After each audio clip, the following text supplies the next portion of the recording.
34 ميدالية فضية، 50 ميدالية برونزية. بشكل عام تونس بالمركز الرابع في الترتيب العام.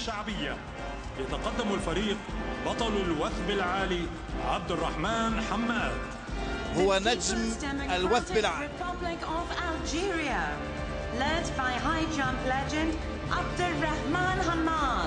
صاحب برونزية أولمبياد سيدني عام 2000، ذهبية الألعاب العربية العاشرة في الجزائر 2004، بطل إفريقيا مرتين.